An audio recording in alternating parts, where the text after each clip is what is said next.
बांके बिहारी महाराज की जय। श्री डोंगरे जी महाराज की जय। श्री सुखदेव जी महाराज की जय। ओम श्री विघ्नेश्वराय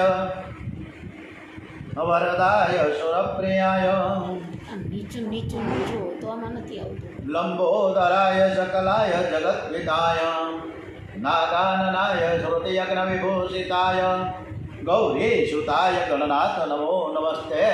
નીચું જોઈને બહુ વાંચો ને એમાં આમ જ આવડતું. ओम श्री गजानन गणपति महाराज की जय। ओम सौनु करो कल्याण हे दयालु प्रभु सौनु करो कल्याण। ओम श्री हनुमान जी महाराज की जय। श्री रामचंद्र भगवान की जय। श्री गणपति महाराज की जय।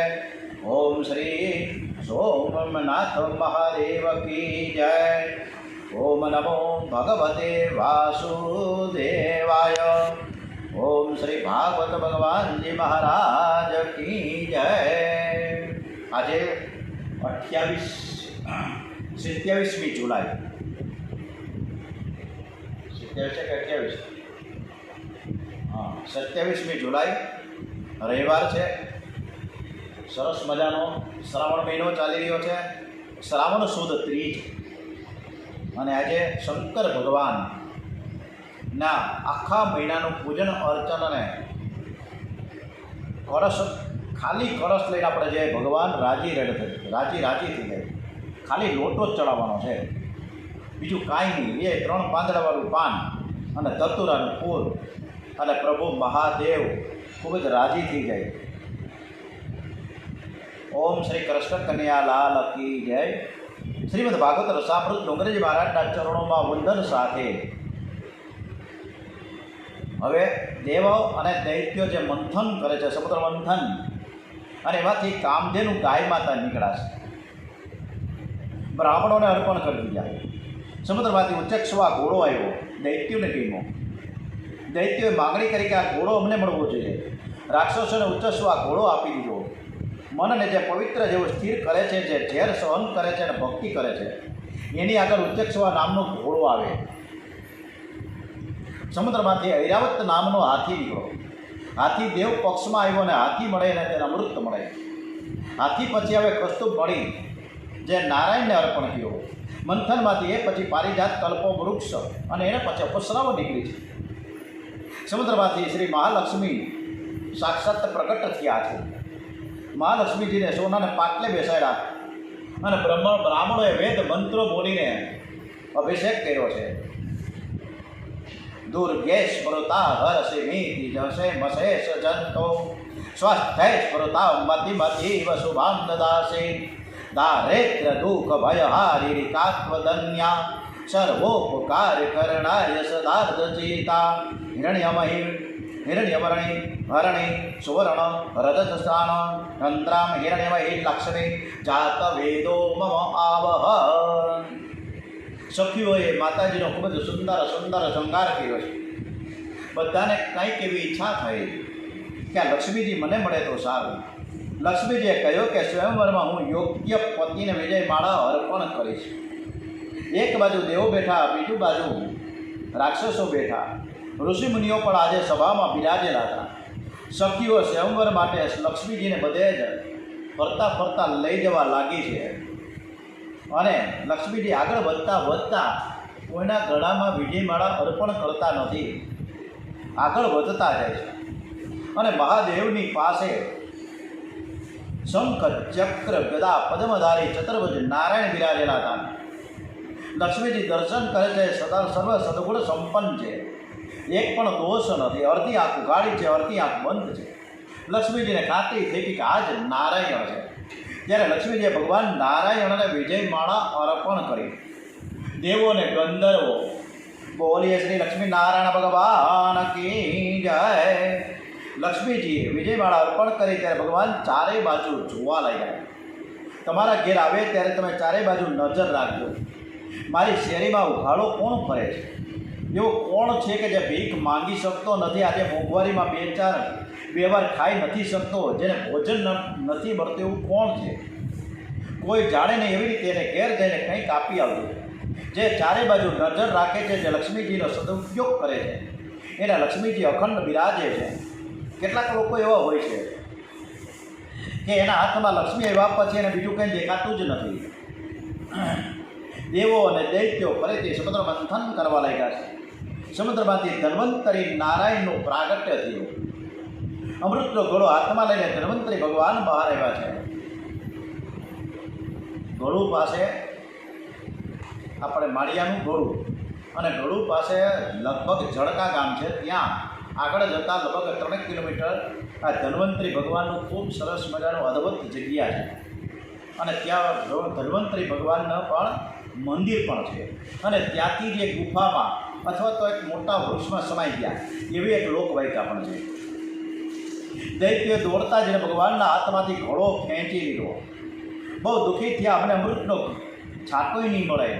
પ્રભુએ આશ્વાસન આપ્યું કે જેના હાથમાં અમૃતનો ઘોડો આવ્યો તે બોલવા લાગ્યો કે પહેલાં હું અમૃત પી જાય છે. એક બળવાન રાક્ષસે તો અમે મહેનત ઘણી બધી કરી છે, ઘોડે તો નીચે મૂકી દે, નહીં તો મારામારી થઈ જશે. જે ઘરમાં ઝઘડો થાય તે ઘરમાં કોઈને ભક્તિનું અમૃત મળતું જ નથી. ઘરમાં પ્રેમથી રહેજો, ઘરમાં જરાય ઝઘડો કરતા નહીં. ઘરમાં એક જીવમાં ભગવાનની ભાવના રાખો.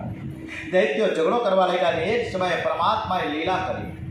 ભગવાન મોહિની નારાયણ રૂપે પ્રગટ થયા છે. આજે પિતાંબર પહેરીને આવ્યા નથી, આજે તો સાડી પહેરીને આવ્યા છે. એવું સુંદર સુંદર સરસ મજાનું સ્વરૂપ હતું કે બધા જ દેવો અમૃતને ભૂલી ગયા છે અને મોહિની નારાયણને તાકીને જોવા લાગ્યા છે. પ્રભુએ ઘોડો હાથમાં લીધો અને પછી પૂછ્યું કે આ ગળામાં શું છે? દૈત્યએ કહ્યું કે અમૃત ભર્યું છે.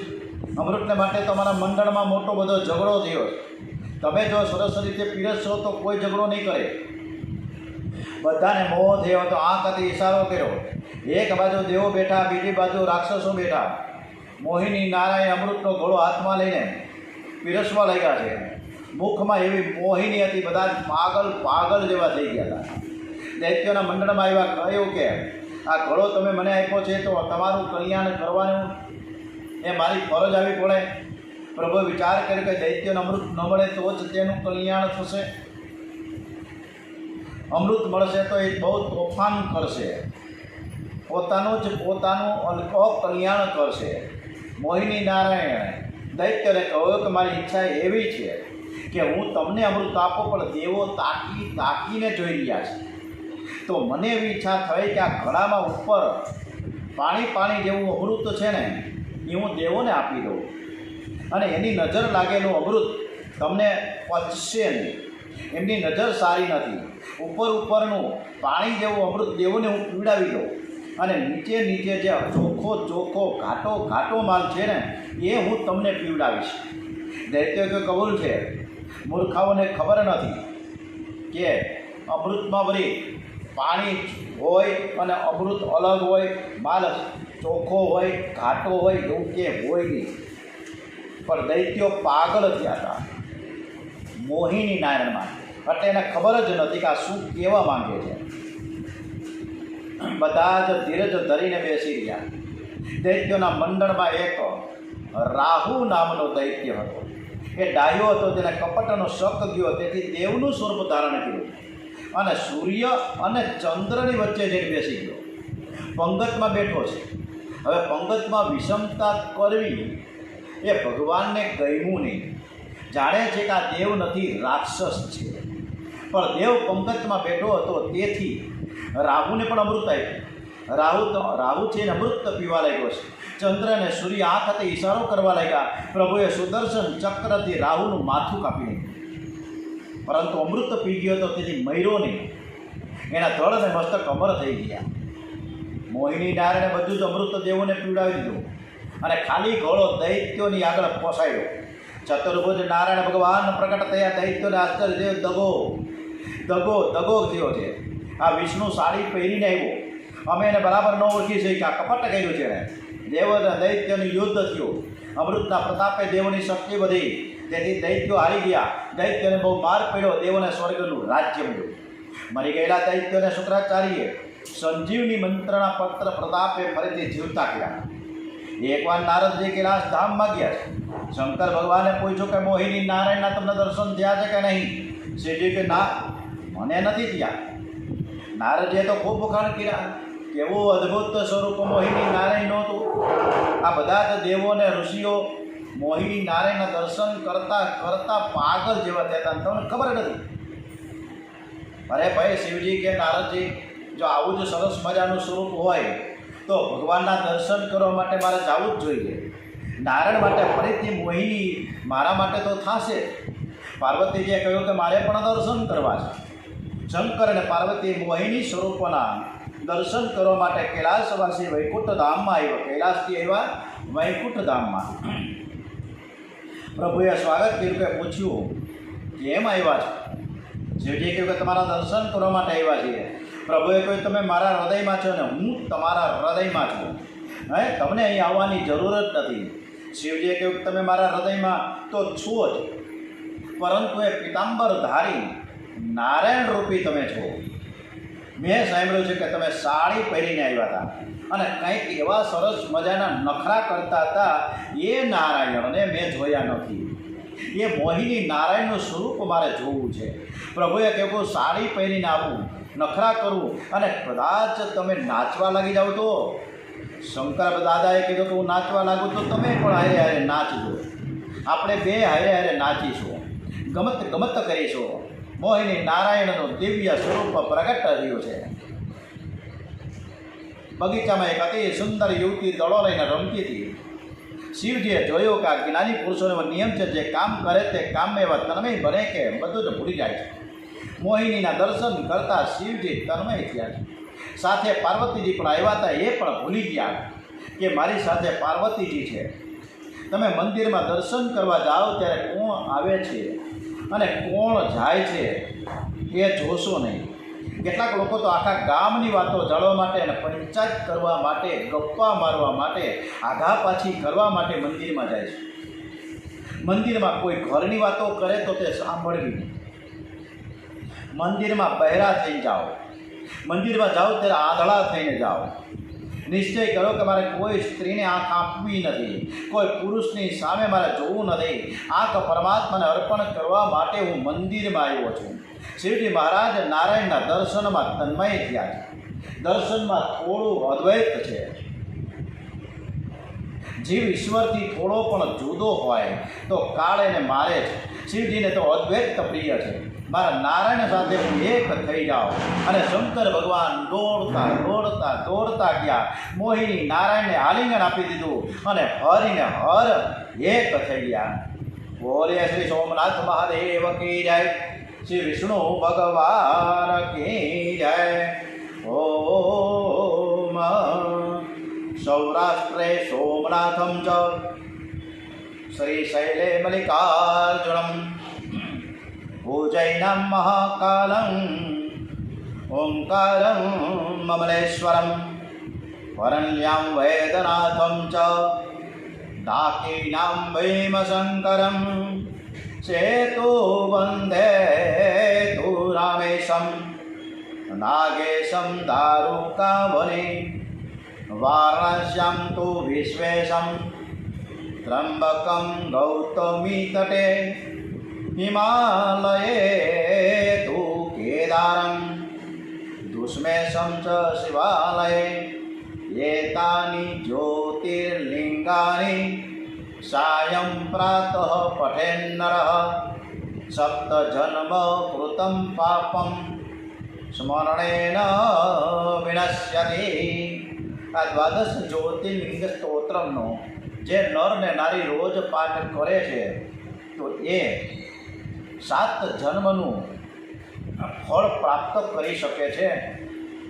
ઓમ મહાદેવ શિવ શંકર શંભો ઉમાકાંત હર ત્રિપુરારે મૃત્યુંજય વૃષભ્વજ સુનીલ ગંગાધર મૃડપદનારે હર શિવ શંકર ગૌરીશમ વંદે ગંગાધરમિષમ રુદ્રમ પશુપતે મિરારમ કલિકાશીપુરીનાથમ.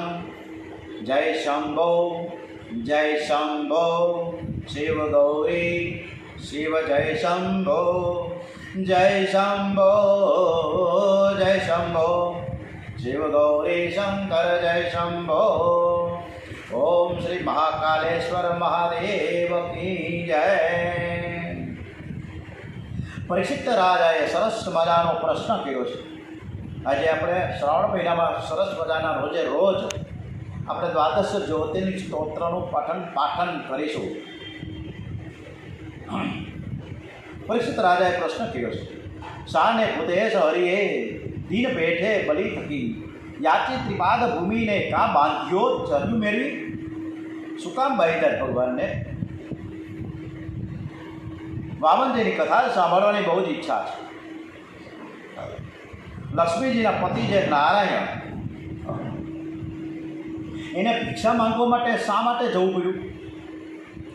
મને આ બધું સમજાતું નથી. આ વામનજીનું પ્રાગટ્ય શા માટે થયું છે? આ ભાગવતજીમાં સરસ મજાના પ્રશ્નોત્તરી થઈ રહી છે અને એના ઉત્તર બહુ સરસ મજાના સુખદેવજી આપી રહ્યા છે. ત્યારે સુખદેવજી મહારાજ વર્ણન કરે છે કે રાજન, તમે શ્રવણ કરો. દૈત્યોએ શુક્રાચાર્યજીની બહુ જ સેવા કરી. શુક્રાચાર્ય બહુ જ રાજી થયા છે. એમણે દૈત્યોના રાજા બલિના હાથે વિશ્વજીત નામનો યજ્ઞ કરાવ્યો. બરાબર સાંભળજો, બરાબર. આ અદ્ભુત વાત છે. બલિ રાજાને માટે ભગવાને વામન સ્વરૂપ શું કામ ધારણ કરવું પડ્યું? એમને નહોતો મારી શકાતા હતા. બલિ રાજાથી દૈત્યોનો રાજા હતો, પરંતુ કાંઈક એના કાર્યો એવા હતા કે બીજાથી કોઈ રીતે મરે એમ નહોતો, કે એની હાર નહોતી થતી.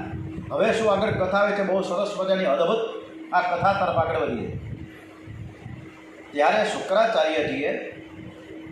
શુક્રાચાર્યજી દૈત્યોના ગુરુ છે અને બૃહસ્પતિજી દેવોના ગુરુ છે. હવે આ શુક્રાચાર્યએ દૈત્યોના રાજા બલિના હાથે વિશ્વજીત નામનો યજ્ઞ કર્યો. પૂર્ણાહુતિના સમયે અગ્નિકુંડમાંથી સોનાનો રથ બહાર નીકળ્યો છે. બલિરાજાને રથમાં બેસાડ્યા છે. શુક્રાચાર્યજીએ પોતાનું બ્રહ્મ તેજ અર્પણ કર્યું છે. બલિરાજાને કહ્યું કે તમે જ્યાં જશો ત્યાં તમારી જીત થશે. બલિ મહારાજ સ્વર્ગમાં યુદ્ધ કરવા માટે ગયા છે. બલિરાજાને જીત થઈ, દેવોની હાર થઈ. શુક્રાચાર્યનું જેને બળ મળે છે તેની જીત જ થાય. આ શરીરનો રાજા શુક્ર છે. શક્તિને જે શુક્ર કહે છે, શક્તિનો નાશ એ સર્વનાશ છે. શુક્રાચાર્યની સેવા એટલે કે પ્રત્યેક ઇન્દ્રિયનો સંયમ રાખવો. સંયમથી શક્તિનો સંગ્રહ થાય છે. જે શક્તિનો સંગ્રહ કરે છે એ બલિ થાય. શક્તિના સંગ્રહમાંથી સુખ છે, શક્તિના વિનાશમાંથી દુઃખ છે. જે શુક્રની સેવા કરે એનું બળ વધે. બલિ રાજાએ ઇન્દ્રાસનમાં બેસાડીએ શુક્રાચાર્યજીએ રાજ્યાભિષેક કર્યો છે. શુક્રાચાર્યજીએ બલિને સમજાવ્યા કે તમે અશ્વમેઘ યજ્ઞ કરાવો, તો તમે કરશો ને તો કાયમના ઇન્દ્ર બનશો. શુક્રાચાર્ય બલિરાજાને નર્મદાના કિનારે લઈ આવ્યા. નર્મદા નદીના બૃહસ્પતિ તીર્થમાં બલિ મહારાજ અશ્વમેઘ યજ્ઞ કરવા લાગ્યા છે. આ બાજુ દેવોના હાથમાંથી સ્વર્ગનું રાજ્ય થયું અને તેથી માતા અદિતિને બહુ દુઃખ થયું. કશ્યપ ઋષિની સેવા કરી પ્રસન્ન થયેલા કશ્યપ ઋષિએ કહ્યું કે દેવી, તમે વરદાન માંગો. અદિતિએ કહ્યું કે મારા શત્રુઓનો નાશ થાય, મારા બાળકોને સ્વર્ગનું રાજ્ય મળી જાય એવી તમે કૃપા કરો. કશ્યપ ઋષિ અદિતિને સમજાવે છે કે તમારા શત્રુ દૈત્યો હવે બહુ જ બળવાન થયા છે. જેને માટે શક્તિનું છત્ર છે, જેણે સંયમનું બખ્તર પહેર્યું છે, જે સર્વ પ્રકારનું પાપ છોડીને પવિત્ર જીવન ગાળી રહ્યા છે, એને યુદ્ધમાં પરમાત્મા પણ મારી નહીં શકે. જે પાપ કરે છે એને જ ભગવાન મારે છે. અરે ભગવાન કોઈને મારતા નથી, એ તો પાપને મારે છે.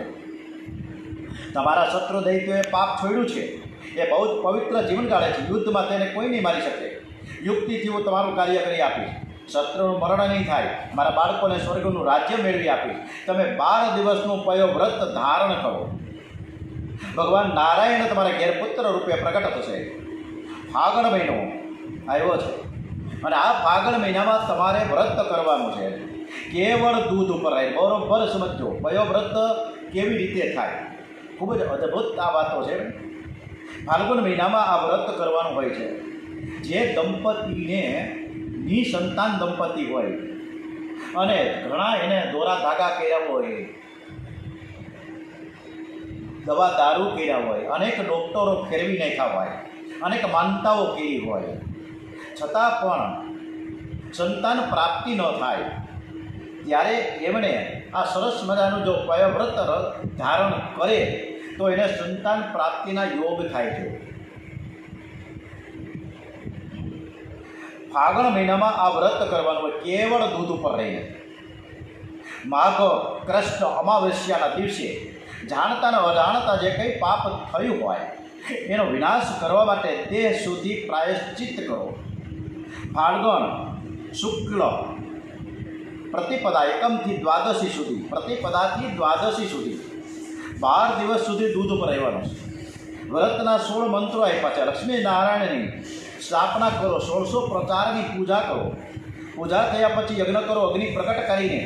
ઓમ નમો નારાયણ સ્વાહા, ઓમ નમો નારાયણ સ્વાહા, ઓમ નમો નારાયણ સ્વાહા, ઓમ નમો નારાયણ સ્વાહા, ઓમ નમો નારાયણ સ્વાહા. આ મંત્રથી અગ્નિમાં પાયસની આહુતિ આપો. દિવસમાં 3 વખત સ્નાન કરો અને ત્રિકાલ લક્ષ્મી નારાયણની પૂજા કરો. કશ્યપ ઋષિ અદિતિને પયવ્રતની વિધિ સમજાવે છે.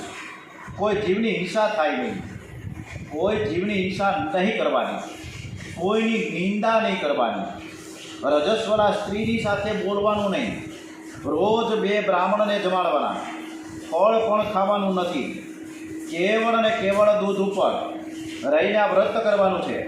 લક્ષ્મીનારાયણનું સ્મરણ કરતાં કરતાં રાત્રે પવિત્ર આસન પર સૂઈ જાઓ. 12 દિવસ આ પયવ્રત અને ત્રયોદશીનો દિવસ ઉદ્યાપનનો છે. ઉદ્યાપનમાં યથાશક્તિ ગાયોનું દાન કરવાનું કીધું છે.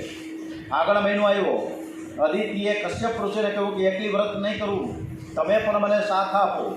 પતિ પત્ની એક જ વિચારથી સેવા સ્મરણ કરે તો ભગવાન જલ્દીથી આવે છે. પતિ પત્નીનું લક્ષ્ય એક હોવું જોઈએ. એકને પૈસો જોઈએ અને એકને પરમાત્માના દર્શનની ઈચ્છા છે.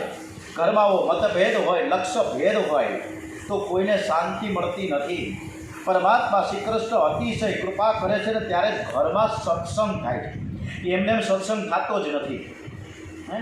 આપણા હાથને પગને રોકી રાખે, ઓંજાળે શું કોણ રોકી રાખે ખબર નથી.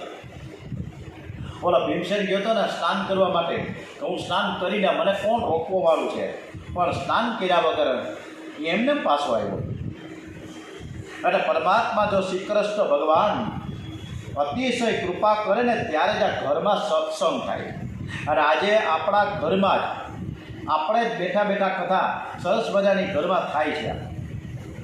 બહાર સત્સંગ મળે તો સાધારણ કૃપાનું લક્ષણ છે, પણ જેને ઘરમાં સત્સંગ મળ્યો છે તે જીવ ઉપર પરમાત્માની અતિશય કૃપા છે. સત્સંગ એ જ મોટું તીર્થ છે. જેને ઘરમાં સત્સંગ છે એને બહાર જાત્રા કરવાની જરૂર જ નથી. ગૃહસ્થ આશ્રમ ભક્તિમાં બાધક નથી પણ સાધક છે. ગૃહસ્થ આશ્રમમાં પતિ પત્ની એકાંતમાં બેસી ધ્યાન કરે, સત્સંગ કરે, કોઈ પવિત્ર ગ્રંથનું વાંચન કરે. પતિ પત્નીનો પવિત્ર સંબંધ પરમાત્માના માટે છે. ગૃહસ્થ આશ્રમમાં વિલાસ માટે નથી. કામને એક ઠેકાણે સંકુચિત કરીને કામનો વિનાશ કરવા માટે છે. ભગવાનના બધા જ અવતારો ગ્રહસ્થોને ઘેર થયા છે. સાધુ સંન્યાસી મહાપુરુષો બ્રહ્મચિંતન કરતાં કરતાં પ્રવૃત્ત થાય.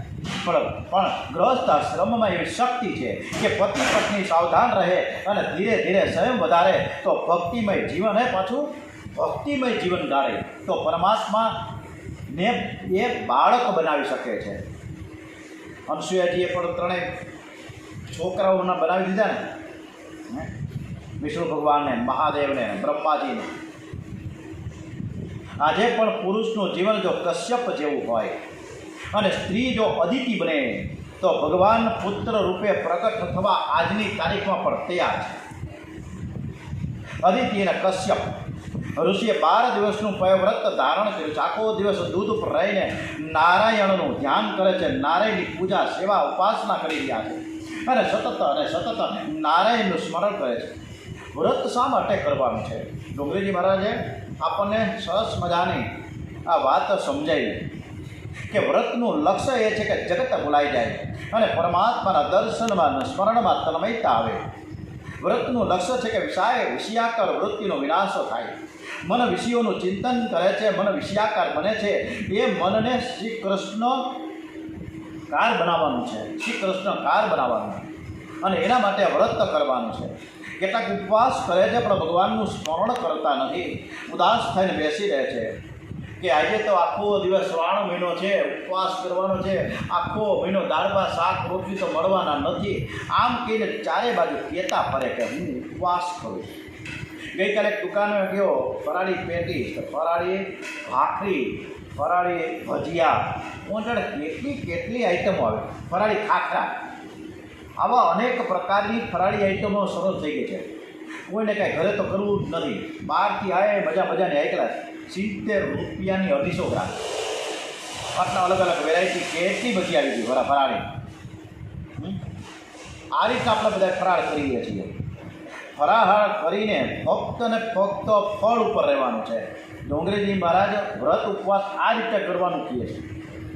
ફળાહાર કરીને પરમાત્માનું ધ્યાન સ્મરણ કરવાથી ઉપવાસ થાય છે. જગત ભૂલવા માટે વ્રત છે, પરમાત્માના દર્શનમાં સ્મરણમાં તન્મયતા થવા માટે આ વ્રત છે. પરમાત્માએ બધાને ધન આપવામાં થોડી વિષમતા કરી છે. કોઈને વધારે ધન આપ્યું છે તો કોઈને ઓછું આપ્યું છે, પણ ભગવાન મન તો બધાને એક જ સરખા જ આપ્યા છે. મન પાપ કરવા માટે આપ્યું નથી, ખરાબ વિચાર કરવા માટે આપ્યું નથી, મન પવિત્ર વિચાર કરવા માટે આપ્યું છે, પરમાત્માનું ધ્યાન કરવા માટે આપ્યું છે.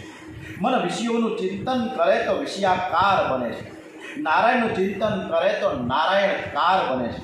શ્રી કૃષ્ણ દ્વારિકામાં બિરાજેલા પણ ગોપીનું મન શ્રી કૃષ્ણમાં તદાકાર, શ્રી કૃષ્ણકાર હોવાથી એને ગોકુળમાં શ્રી કૃષ્ણ દેખાય છે.